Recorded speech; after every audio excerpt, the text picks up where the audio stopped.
Unang pagbasa. Pagbasa mula sa aklat ni Propeta Isaias. Ang sabi ng Panginoon, ako ay lilikha. Isang bagong lupa't isang bagong langit. Mga pangyayaring pawang lumipas na, ay di na babalik. Kaya naman kayo'y dapat na magalak sa aking nilalang. Yamang nilikha ko itong Jerusalem, na ang aking pakay maging kagalakan ng mga hinirang. Ako mismo'y mag-agalak, dahil sa Jerusalem at sa kanyang mamamayan. Do'y walang panambitan o kaguluhan, do'y wala ng sanggol na papanaw.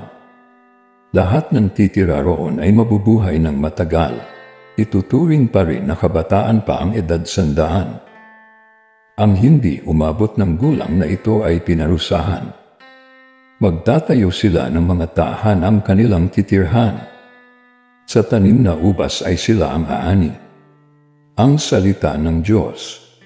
Salamat sa Diyos. Salmong tubunan. Poong sa aking nagligtas, ang dangal mo'y aking galak.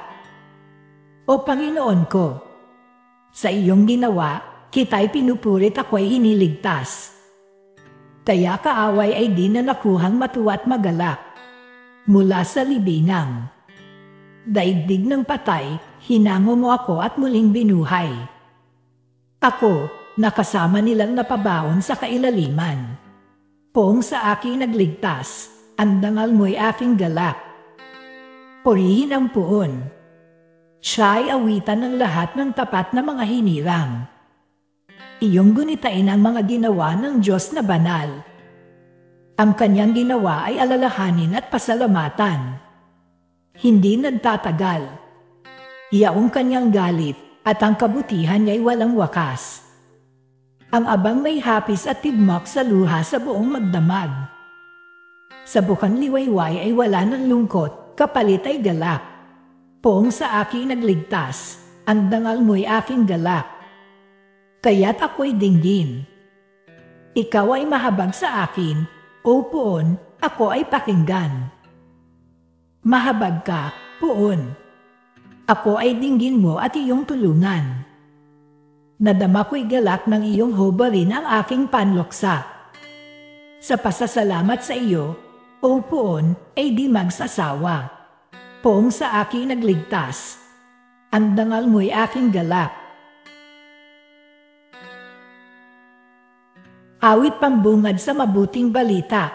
Matuwid ang dapat gawin. Masama'y iwasan natin, at tayo ay bubuhayin. Ang Diyos ay isa sa atin. Atin siyang makakapiling. Ang mabuting balita ng Panginoon ayon kay San Juan. Noong panahong iyon, umalis si Jesus sa Samaria at nagtungo sa Galilea. Sapagkat si Jesus na rin ang nagsabing ang isang propeta ay hindi iginagalang sa kanyang sariling bayan.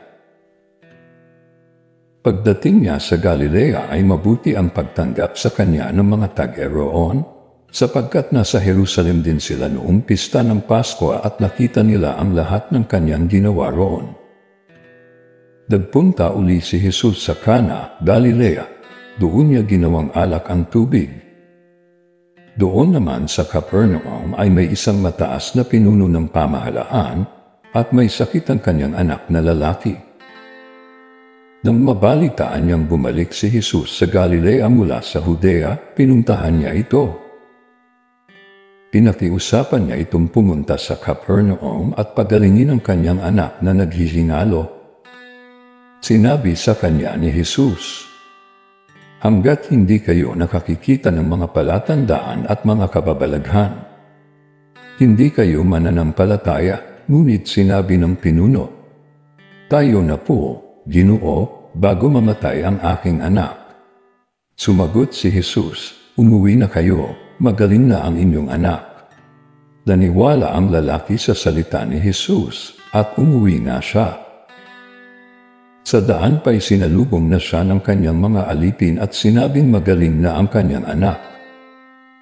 Tinanong niya sila, anong oras siya gumaling?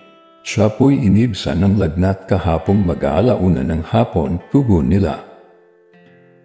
Naalaala ng ama na noong oras na iyon sinabi sa kanya ni Jesus, "Magaling na ang inyong anak."